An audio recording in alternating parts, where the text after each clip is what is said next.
First day when I saw him in my class. Okay, बहुत पहले बहुत कम student होते हैं जो मैथ्स लेके इतना बड़ा सपना देखते हैं। अभी भी अगर क्लास 11 में देखो तो मैथ्स पढ़ने वाला स्टूडेंट बहुत कम है। डर लगता है उनको कि मैथ्स लेंगे तो टफ होगा, फेल कर जाएंगे, etcetera etcetera. He was one of the student in my entire career, okay, that I can say, I can bet कि मैंने आज तक इसके जैसा इतना मेहनती लड़का क्लास 12th में नहीं देखा है। Okay,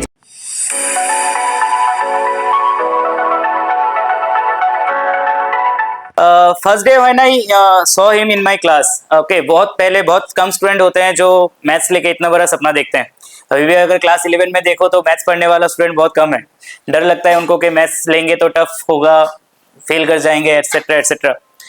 he was one of the student in my entire career, okay, that I can say, I can bet कि मैंने आज तक इसके जैसा इतना मेहनती लड़का क्लास 12th में नहीं देखा है।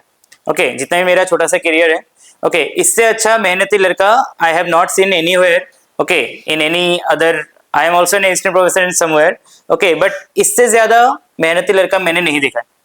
क्लास में आते हैं, मेरा रविवार को क्लास होता था। एक चीज मैं आप लोगों को बताना चाहता हूँ।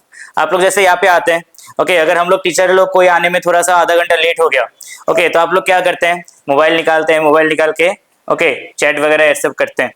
ओके, लेकिन सुनील सर, हम लोग, प्रणव सर ऑलवेज बोलते हैं कि लास्ट डे जो पढ़ाया गया उसको थोड़ा रिवाइज मारो, ओके, थोड़ा सा रिवाइज करो।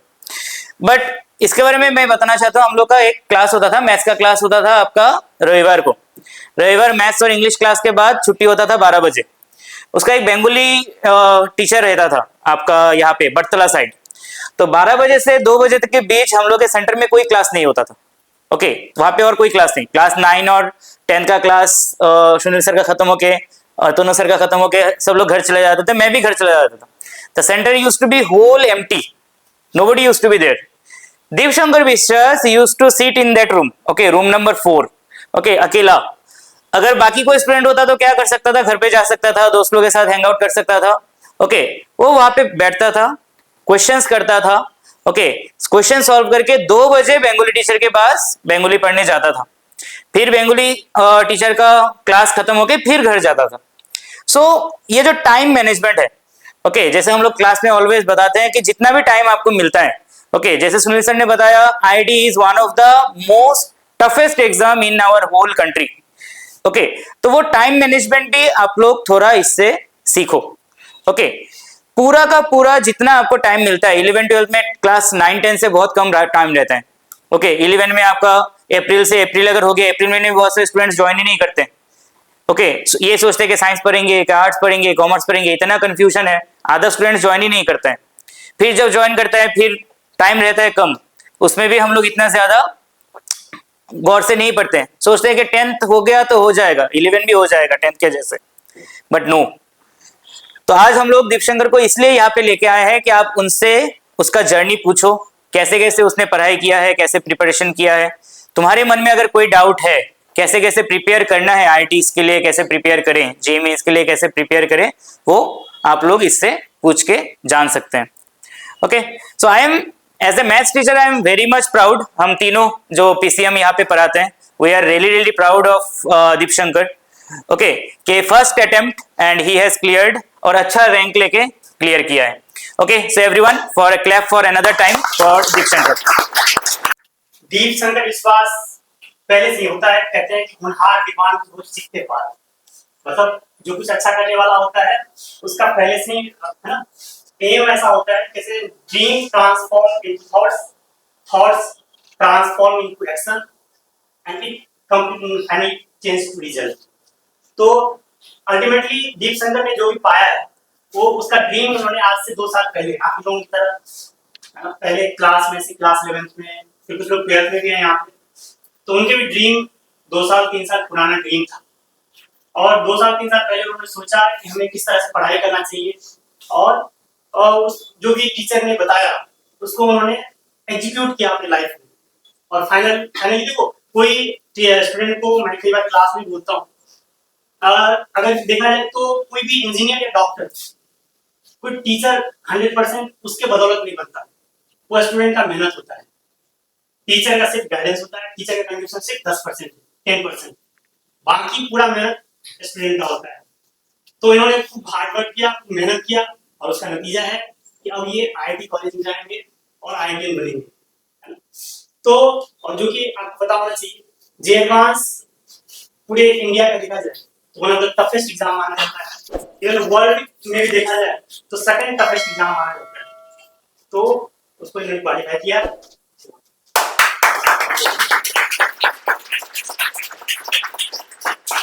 लास्ट में जब इसका रिजल्ट आया ना, तो बात हुई, तो पूछा कि आपके फैमिली में अपार्ट फ्रॉम टीचर सबसे ज्यादा किसका योगदान है आपकी जर्नी में, आपको आईआईटी तक का जो सफर है उस वहां तक पहुंचने के लिए सबसे बड़ा योगदान किसका है आपके फैमिली मेंबर्स में? तो उन्होंने कहा मम्मी का, है ना?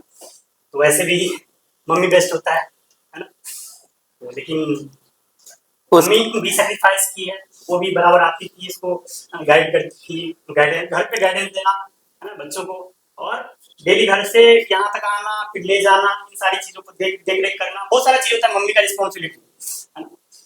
तो मम्मी का भी बहुत बड़ा योगदान होता है आपकी जर्नी में, तो उसको जरूर अप्रिशिएट करना चाहिए, और जो मम्मी कहे उसको भी फॉलो करना चाहिए। कोई भी मम्मी पापा आपके लिए बुरा नहीं चाहते, तो अगर कुछ कहते हैं तो जैसे कहते हैं कोई चीज से दूर रहने के लिए, मोबाइल से या कोई चीज से तो दूर रहना चाहिए, उनका बात जरूर मानना चाहिए, है ना? प्रणव सर, आईआईटी में जाना एक बहुत ड्रीम चीज है कि हम गए, मैं भी आईआईटी में नहीं गया, अभी यहाँ पे जो भी लोग हैं अभी तक कोई आईआईटी में नहीं गए हैं, लेकिन हमारा स्टूडेंट आईआईटी में जा रहा है।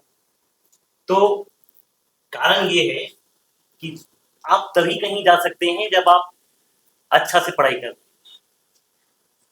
फिजिक्स में पूरे इंस्टीट्यूट में कोई एचसी वर्मा नहीं बनाता, कोई भी नहीं बनाता, और दीप शंकर विश्वास एचसी वर्मा बनाता था, यूरोडो भी बनाता था, और जो क्वेश्चन फंस जाता था तो हम लोग दोनों मिलके बनाते थे, या कभी हम फंस गए क्वेश्चन में तो ये सपोर्ट करता था हमको कि क्या ये अप्रोच ठीक होगा इस सवाल को करने के लिए, या हम इसको बताते थे ये अप्रोच ट्राई करो।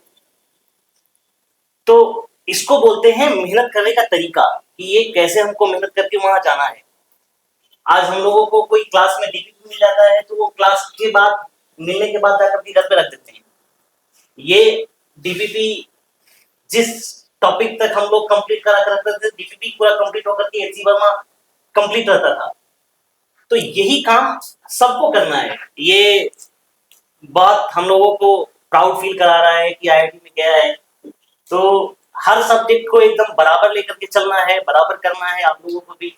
और आपको यदि कुछ पूछना है ऐसे कि कैसे आईआईटी में जाना है, यदि ऐसा नहीं है कि आईआईटी के लिए ये बात कर सकता है, आपको ये भी बता सकता है कि आप एम्स में कैसे जा सकते हैं या मेडिकल फील्ड में कैसे जा सकते हैं। जैसे मेडिकल में आपको पीसीबी पढ़ना है तो आपको फिजिक्स और केमिस्ट्री का गाइड तो ये जरूर कर सकता है कि ये कैसे पढ़ा है, फिजिक्स कैसे पढ़ा है, केमिस्ट्री।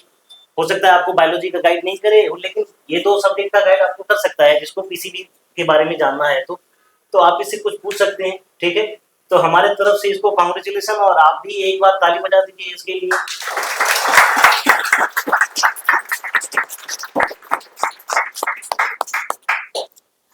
एक और बात मैं बोलना चाहता हूँ, जैसे दीपशंकर की मम्मी का जिक्र किया गया है। कभी कभी दीपशंकर एक शुक्रवार का बुधवार का एक क्लास होता था, तो कभी कभी वो आने में थोड़ा सा लेट होता था। तो आई यूज टू थिंक दैट कि शायद वो बंक मार रहा है, नहीं आएगा क्लास, एब्सेंट। तो मैं उसको फोन करता था कि क्या दीपशंकर क्लास में नहीं आया, तो उसकी मम्मी बोलती हाँ निकल तो गया लेकिन क्लास में नहीं आया। मतलब वो बहुत ज्यादा फिक्र करती थी। ओके, तो रेगुलरिटी भी एक चीज है, टाइम से आना, 4:30 बजे अगर क्लास होता है तो 4:30 बजे ही आना, और डेली आना। और जैसा कि प्रणव सर ने बोला कि डीपीपी देते हैं तो डीपीपी घर पे ही रहता है, बिस्तर के नीचे जाके डीपीपी जमता ही रहता है इतना बड़ा होके, तो वो नहीं होना चाहिए। जो लोग कोशिश कर रहे हैं अच्छा रिजल्ट करने का, इवन ओके क्लास 11 में जो स्टूडेंट्स हैं, 12th के भी जो स्टूडेंट्स हैं, अच्छी तरीके से आप पढ़ें। ओके, और किसी का अभी हम लोग थोड़ा सा क्वेश्चन आंसर सेशन स्टार्ट करते हैं। किसी का कोई भी डाउट हो, ओके कुछ भी पूछना हो, वो दीपशंकर से पूछ सकते हैं। उसके पहले मैं दीपशंकर से बोलना चाहूंगा कि तुम थोड़ा सा अपनी जर्नी कैसा गया वो इन स्टूडेंट्स के साथ शेयर करो। Okay, you can speak in any language, okay in whichever you are that is comfortable. Okay, ये समझ लेंगे। ओके, सो दीपशंकर से पहले सुनते हैं कि उसका कैसा था। बहुत हार्ड वर्क किया है इस समय में। एक भी वक्त बर्बाद नहीं करना है आपको। स्कूल भी बराबर जाना है, पढ़ाई भी ठीक ठाक रखना है, रोज आना है ट्यूशन में, कोचिंग में, और यही। Any question if you have. आज का ये मतलब इंटरेक्शन का ये एम है कि कोई भी क्वेश्चन हो जो क्लास 11 में बेसिकली अभी नए नए आए हो, ओके, तो वो क्वेश्चन आप दीपशंकर से पूछ के, ओके, दीपशंकर से बता सकते हैं। और यहाँ पे दीपशंकर की मम्मी है ना, ओके, मम्मी भी हमारे साथ है, तो उनका भी हम लोग बांग्लादेश बोले अवदान, ओके, उनका भी बहुत ज्यादा बेंगोली में हम लोग बोलते हैं अवदान रहा है, ओके, दीपशंकर के इस जर्नी में। उसको उल्टा था, उसको सोने के लिए बोलना पड़ता था। সারাদিন বই বাবা এখন অত পড়িস না আলো পাবো दिमाग में हम पागल नहीं ये आप ये बात सुनिए आप लोग, ये क्या बोल रहे हैं, ये बहुत सीरियस बात है। इतना इतना इम्पोर्टेंट बात है ये कि এই 2 বছর আমিও लोगों में ये पता नहीं चलता है कि हम, बहुत सारे लोग बोलते हैं 8 घंटा पढ़ने से हो जाता है, 5 घंटा पढ़ने से हो जाता है। नहीं होता 8 घंटा पढ़ने से, 15 घंटा, 16 घंटा, 18 घंटा पढ़ना पड़ता है, तब होता है। इतना आसान नहीं है आईटी में चल गए या एम्स में चले गए 8 घंटा पढ़ के। 8 घंटा पढ़ के कोई नहीं जाता कहीं। 15 घंटा पढ़ते हैं, 20 घंटा पढ़ते हैं। जिनका एक बार सिलेक्शन हो जाता है ना, वही बोलते हैं मैं तो 8 घंटा पढ़ता था। सब झूठ बोलते हैं। कोई 8 घंटा पढ़ के आईआईटी नहीं निकालता और कोई एम्स नहीं निकालता 8 घंटा पढ़ के। आपके सामने ये बैठा हुआ है, आप इसकी मम्मी ये सामने बोल रही है कि इसको सोने के लिए बोला जाता था कि सो।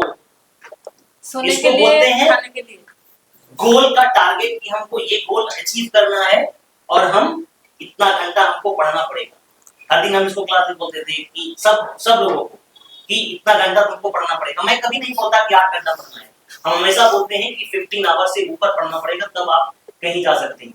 ये चीज आपको सीखना पड़ेगा, यही चीज जरूरी है, ठीक है। बाकी आप पूछते रहिए, कुछ पूछ नहीं रहे हैं आप, हम लोग आपका सवाल लोग से पूछ रहे हैं, इनसे पूछ रहे हैं, आप पूछ नहीं रहे, पूछिए। पूछोगे तभी जानोगे कि कैसे करना है। अभी आपके पास इसको बोलते हैं नेचर क्यूरियोसिटी नहीं, तो ये चीज अंदर आना चाहिए कि हमको क्या पूछना है, कि कैसे हमको पढ़ना चाहिए, क्या हमको पढ़ना चाहिए, कितना घंटा हमको फिजिक्स पढ़ना चाहिए, कितना घंटा केमिस्ट्री पढ़ना चाहिए, कितना घंटा कौन सा तीनों सब्जेक्ट का मैनेजमेंट, ये मैनेजमेंट पूछना चाहिए आपको। ये पूछो आप तीनों सब्जेक्ट को कैसे मैनेज करते हैं, कितना देर टाइम देते हैं, क्या ऐसे कौन सा तीनों सब्जेक्ट का मैनेजमेंट, टाइम मैनेजमेंट वो कैसे करते हैं। बहुत लोगों के अंदर मन चल रहा होगा कि खासकर थोड़ा कोई बोलने वाला नहीं हो, अंदर से बैठ के ऐसे टिप करते रहते हैं। ये बहुत बुरा बीमारी है।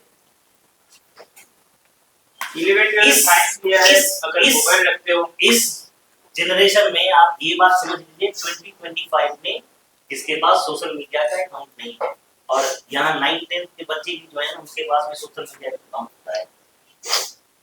ये बात समझ। सबसे आश्चर्यजनक लगा ना, मैंने इनको बोला कि फोटो भेजने की, तो इसने 2 फोटो भेजा, एक तो मम्मी के साथ है ना, और एक अकेला था, वो भी कौन सा वाला जो उसने फॉर्म भरते समय डाला था फोटो, है ना। उसके अलावा इसके पास फोटो ही नहीं था बड़ी। तो सोच लो आप सोशल मीडिया से कितना दूर है ना। ये मम्मी के साथ ऐसे ही कहीं गया होगा, तो उसका फोटो है, वो क्या है, म्यूजियम आपका, वहाँ का फोटो बस एक वो है, राजबाड़ी जो है म्यूजियम, वहाँ का एक फोटो है इसके पास, और एक जो एग्जाम में एडमिट कार्ड में जो डाला जाता है, वो बस 2 ही फोटो है। तो वही यहाँ लगाया हुआ भी है, वही फोटो ये है, ये बिल्कुल वही फोटो है, स्कूल वाला फोटो। सब्जेक्ट के लिए टाइम मैनेजमेंट कैसे करते हैं?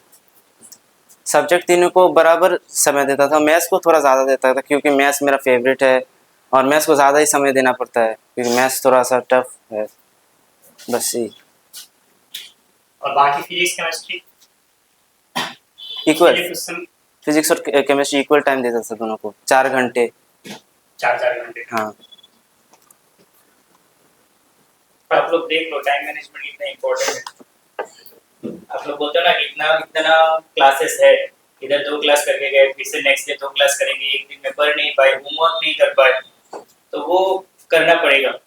अगर जाना है तो करना पड़ेगा। बहुत सारे स्टूडेंट्स हैं जो क्लास 10th में 95-96% लेके आए, ओके, 90% के ऊपर भी है बहुत सारे स्टूडेंट्स का, लेकिन वो 90 अगर कहीं पे जाएगा नहीं, ओके, तो उस 90 का कोई फायदा नहीं। Class 10 is over. Class 11 will decide कि कहाँ पे तुम जाके ठहरोगे, कहाँ कौन से कॉलेज में जाओगे, ओके, क्या करोगे लाइफ में। उस क्लास 10 का परसेंटेज खत्म। साइंस ले लिया, कॉमर्स ले लिया, आर्ट्स ले लिया, बस उसका काम इतना ही था और कोई काम में नहीं लगेगा। जो नोट्स कैसे पढ़ना चाहिए? नोट्स मतलब खुद का नोट्स बनाना चाहिए। खुद का notes is the best notes. और बस अब क्लास में जिस क्लास नोट्स का कैसे पढ़ते थे? घर पे जाके उसको पढ़ते थे कि नहीं? हाँ, क्लास रोज पढ़ना पड़ता है। जो सर आज कराता है वो घर पे जाके रिवीजन देना पड़ता है और कुछ क्वेश्चन करना पड़ता है उस टॉपिक से, बस। तो खुद का नोट्स का मतलब क्या था? शॉर्ट नोट्स हाँ। एक टॉपिक का। टॉपिक का शॉर्ट नोट्स वगैरह बनाना चाहिए। जैसे चैप्टर होते गया तो उसका शॉर्ट नोट्स बनाना चाहिए। बाकी जैसे तीनों सब्जेक्ट का शॉर्ट नोट्स बनाते थे आप? तीनों, हाँ। फॉर्मूला जैसे मैथ्स का, हाँ, मैथ्स का, तीनों का। उसको टाइम टू टाइम रिवाइज करना। हाँ। टेस्ट का कितना कंट्रीब्यूशन है आपके लिए? क्या लगता है टेस्ट का क्या इंपॉर्टेंस है टेस्ट पेपर? टेस्ट का तो बहुत कंट्रीब्यूशन है। Mock test is a very important before the exams. और हाँ, मॉक टेस्ट का नाम लिया तो मुझे एक चीज याद आया, है ना। ये जो है एग्जाम से, ये 18 को था ना एग्जाम? 18 को था। तो 16 को मैंने इसको एक मॉक टेस्ट भेजा था, ठीक है ना। तो ये मॉक टेस्ट के नीचे उसे नीचे मैसेज करता है मुझे कि मैं बहुत स्ट्रेस्ड फील कर रहा हूँ, मुझे नींद भी नहीं आ रहा है ना, मैं सो नहीं पा रहा हूँ। तो मैं देखा इसको बहुत ज़्यादा पैनिक था। तो देखो जो सही में जो जेन्युइन कैंडिडेट होता है ना, जिसको जो पहले से ढंग से पढ़ा रहता है, तो उसके मन में डर होता है। इसके मन में डर ज़्यादा था क्योंकि इन्होंने मेहनत किया था कि क्या होगा, नहीं होगा तो क्या होगा, है ना। तो ये जेन्युइन कैंडिडेट है। जेन्युइन कैंडिडेट जो होता है उसके मन में, अब जो रिलैक्स है, जिसका कोई एम ही नहीं है सच में, है ना, उसके लिए कोई डर नहीं है ना। रिलैक्स, आराम से सो रहा है, खा रहा है ना, घूम रहा है, कोई मतलब ही नहीं है। जिसका एम जो सीरियसली फोकस्ड है, तो उसको पैनिक होता है, थोड़ा स्ट्रेस होगा, उसको झेलना पड़ेगा। आपको मुश्किल लगेगा, चीज़ें कैसा होगा, हमारे साथ क्या होगा। मैंने बस यही बोला कि लास्ट मोमेंट पर बिल्कुल कूल रहना है, रिलैक्स रहना है। ये एक दो दिन का ये एग्ज़ाम ऐसा है जो एक दो दिन की तैयारी से आप क्वालिफाई नहीं कर सकते। पूरे इसमें 2 साल आपने क्या मेहनत किया है उससे फर्क पड़ता है। और अभी 2 दिन क्या करना चाहिए, पूरे एकदम रिलैक्स रहो। आप 8 घंटे की नींद लो, 7 से 8 घंटे की नींद, कूल माइंड रखो। हो सके तो ऐसे ही सवेरे उठ करके टहलो, है ना, 2 दिन 3 दिन बीच में, जो 2 दिन का गैप टाइमिंग है। पर इस टाइम में अपने आप को फोकस रखना बहुत ज़रूरी है। क्या होता है ना, देखो ये IIT का जो पेपर है वो सच में चैलेंजिंग पेपर है। वहाँ पे ऐसे क्वेश्चन पूछे जाते हैं जो कभी किसी एग्जाम में नहीं आए हैं। भले सिलेबस फिक्स है, लेकिन क्वेश्चन का रिपीटेशन बहुत रेयरेस्ट ऑफ रेयर केस में होता है। ये ऐसा एग्जाम है जो हमेशा नया क्वेश्चन बनाता है। तो ऐसे केस में अगर आप कूल माइंडेड नहीं है, फोकस्ड नहीं है, तो नहीं हो पाया। और ये तभी संभव है जब सही से नींद लो। नींद जो है बहुत ज़रूरी है ना, प्रॉपर स्लीप बहुत ज़रूरी है। नींद को कहते हैं, नींद नेचर का जो है बहुत बड़ा गिफ्ट है ना। तो वो बहुत ज़रूरी है, क्योंकि इस तरह के एग्जाम से पहले अगर नींद आप सही से नहीं लेंगे तो दिक्कत हो जाता है, ठीक है ना। तो क्या नींद हुआ उसके बाद? नहीं। फिर भी नींद नहीं हुआ। अच्छा तो से नहीं। होता है ना, पैनिक होता है, हर किसी को होता है ऐसा। पर हाँ, ओवरऑल देखो आप कि मेहनत करना पड़ता है और खूब मेहनत करना है। और कुछ पूछना है किसी को? नहीं, कोई डाउट नहीं है, कोई क्वेश्चन नहीं? No question, no doubt. हम ही लोग क्वेश्चन पूछ रहे हैं। कुछ बोलेंगे सर? दीपशन सर थोड़ा बता दो, ये मैथ्स का डर कैसे हटाए ये लोग? मैं ये बहुत ऐसा एक सुनने में आता है कि बहुत टफ सब्जेक्ट है, नहीं लेना है, नहीं आता है। ओके, इवन क्लास 10th में भी लोग यही सोचते हैं कि इसको किसी तरीके से बेसिक लेके पास किया जाए बस। तो वो डर को कैसे हटाए? पहले तो आपको इजी क्वेश्चन करना है, जैसे एनसीईआरटी पूरा करना है, फिर धीरे धीरे आपको लेवल बढ़ाना है मैथ्स का। और यही तुम्हारा फेवरेट सब्जेक्ट मैथ्स क्यों था? बहुत रेयर केस में हम लोग देखते हैं, जैसे मेरा भी सेम फेवरेट सब्जेक्ट मैथ्स है, तो इसका भी था। और हम लोग देखना एक नंबर दे के रखते हैं, हम लोग का सबका टीचर लोगों का नंबर स्टूडेंट के पास रहता है।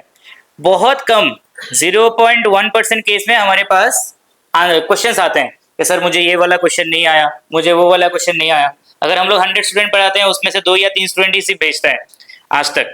दीपशंकर उसमें से एक स्टूडेंट था कि मुझे सर का नहीं पता, सर लोगों को भी शायद भेजा होगा, मुझे बहुत सारे वो क्वेश्चंस वो भेजता था कि इसमें वो ये डाउट है, इसमें वो डाउट है।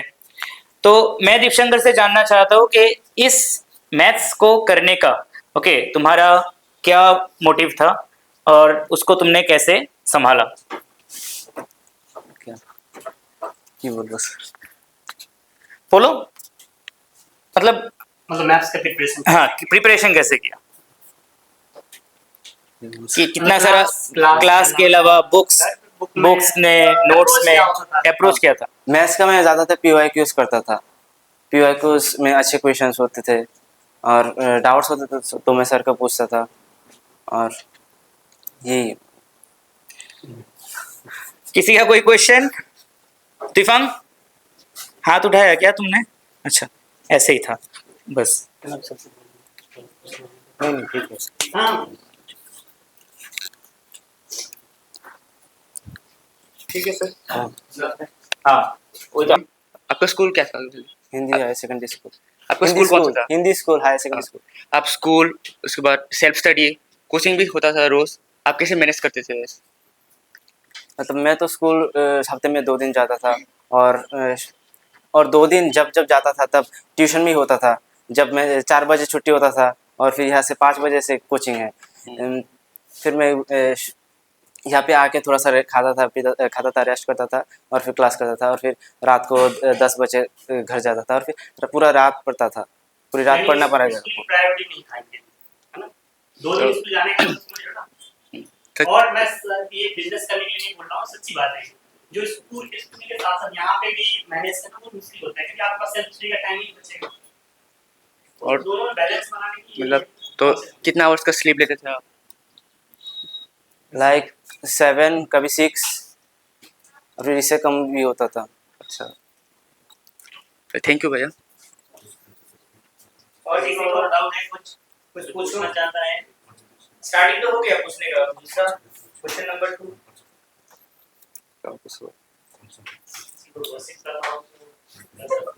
आईपीएल में कौन सी टीम फेवरेट है? आरसीबी।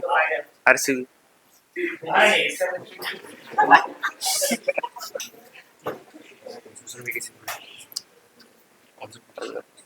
तो पूछ सकते। आईपीएल देखता था। देखते थे आईपीएल। एंटरटेनमेंट के लिए क्या करते थे?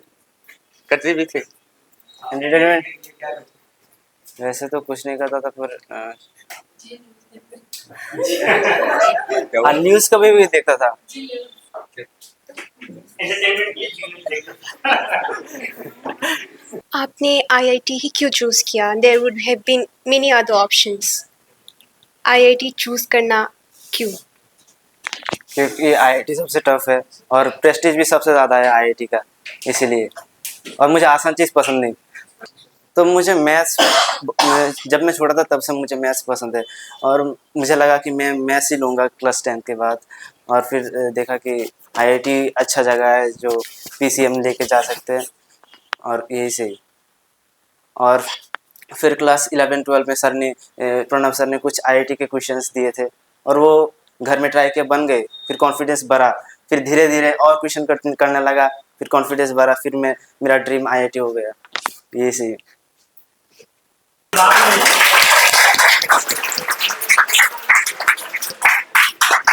इस बात में मुझे कोट बोलने का मन है। हाँ, मैं वैसे बीच में कई बार बोलते रहता हूँ। चलो सुनो, है ना?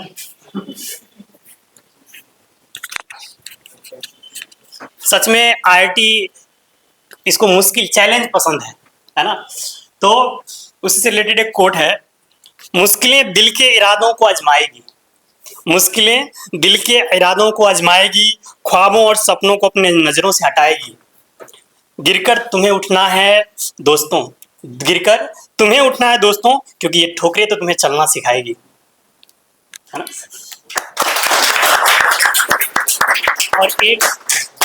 और एक और जो कि मैं अक्सर बोलता हूँ क्लास में, कि कोई भी चीज़ जिंदगी में मुश्किल है ना, तो मुश्किलों से भाग जाना आसान होता है।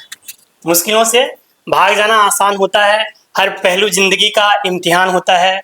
डरने वालों को कुछ मिलता नहीं जहान में, डरने वालों को कुछ मिलता नहीं जहान में, लड़ने वालों के कदमों में जहान होता है ना।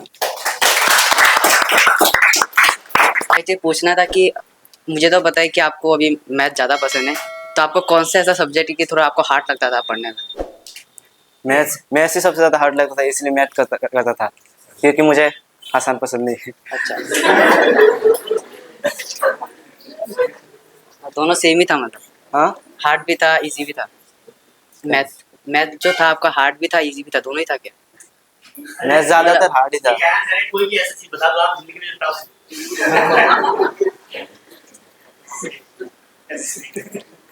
ये सुनना चाहता है कि टॉप है आपके लिए जिंदगी में।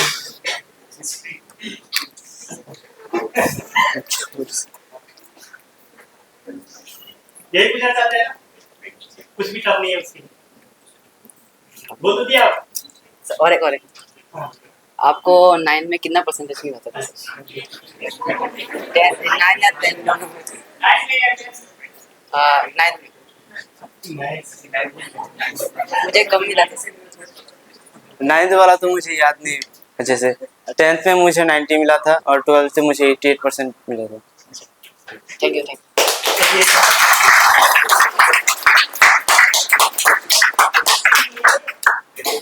98 और 100% के पीछे मत दो। बहुत लोगों को लगता है कि 98% नहीं आया, हमारा तो 87% है, तो हमारे लिए नहीं जा सकते या हम नहीं कर सकते कुछ। परसेंटेज कोई मैटर नहीं करता, उतना ही जरूरी है जितना हम क्वालिफाई कर सकते हैं। जिस एग्जाम में बैठने के लिए जितना हमको रिक्वायरमेंट है, जैसे आईआईटी में बैठने के लिए 75% रिक्वायरमेंट है, फिर बोर्ड भी इससे ज़्यादा नंबर लाना, वो आपको लाना है। ये नहीं जरूरी है कि हम 100% नंबर लाएं इस सब्जेक्ट में, ये हमको 100% नंबर चाहिए, इसका कोई जरूरी नहीं है। हमको जो ड्रीम अचीव करना है वो ज़्यादा टारगेट होना चाहिए। परसेंटेज ज़्यादा इम्पोर्टेंट नहीं है हमारे लिए। मेरा मोटो ये है कि परसेंटेज इम्पोर्टेंट नहीं है, हमारा गोल इम्पोर्टेंट है कि हमको यहाँ अचीव करना है। बट उसके हिसाब से, गोल के हिसाब से हमारा जो परसेंटेज का टारगेट है वो कंप्लीट होना चाहिए कम से कम। आप ये सोचिए कि इसका 88% है 12th में, और आप लोगों को, बहुत सारे लोगों को 88% से ज्यादा आएगा, बहुत लोगों को ज्यादा आएगा, लेकिन उनका क्या ड्रीम है वो अचीव करते हैं नहीं, वो उनका तो 2 साल बाद आप लोगों को पता चलेगा कि आप कर पाते हैं। तो ये ध्यान में रखिए कि हमको क्या टारगेट अचीव करना है, कितना हमको परसेंटेज लाना है, कहाँ हमको जाना है, ये बात आपको सोचनी है। क्या करना है, बोर्ड में परसेंटेज लाना और आईआईटी में अच्छा करना, दोनों बहुत फर्क है। बोर्ड में बहुत ही डाटा एप्लीकेशन घर के चले जाओ, वहाँ पे नहीं चले, वहाँ पे आप अपना एप्लीकेशन वाली कोशिश कितने करते हैं वो मैटर करता है। उसका जगह मेंस क्लियर करना पड़ता है, ये पता है क्या सबको? कितना परसेंटेज से क्लियर करना पड़ता है या फिर कितने रैंक में आना पड़ता है? ये आइडिया है किसी को? क्या आइडिया है? क्या आइडिया है बताओ? यही सोचते हैं ना कि जेई बात देंगे, तो देने के लिए क्या करना पड़ेगा? जेई मेंस में तो कितना लाना पड़ेगा? पहले भी सच बता सारे नहीं आइडिया है। जो टॉप 20%, हाँ, जो टॉप 20% कैंडिडेट होते हैं जेई मेन के, वही एलिजिबल होते हैं जेई एडवांस के, ठीक है। और टॉप 20% जो ऑलमोस्ट मान लो 2 से 2.5 लाख के बीच में होता है। अब वो 2 से 2.5 लाख स्टूडेंट भी नहीं देते हैं जेई एडवांस, तो सबसे कुछ लोग डर से जेई एडवांस पेपर देते ही नहीं। लगभग 1,70,000 1,80,000 ऐसे स्टूडेंट जेई एडवांस का पेपर देते हैं। ये okay, so final clap for diction का टीचर। आज क्लास के इतने सारे फैकल्टीज हैं, अभी हमारे ओनर यहाँ पे नहीं है, ओके, वो थोड़ा, और हमारे बायोलॉजी सर भी नहीं है, ओके, तो हम लोग तीनों ही हैं बस, फिजिक्स केमिस्ट्री और मैथ्स टीचर। हम लोग दीपशंकर को और उसके जर्नी के लिए, नेक्स्ट फ्यूचर के लिए हम लोग बहुत ज्यादा बधाई देते हैं। ओके, अच्छा करो, अच्छे आईआईटी से पास करो, ओके, हमारा और देश का नाम रोशन करो। Okay, thank you.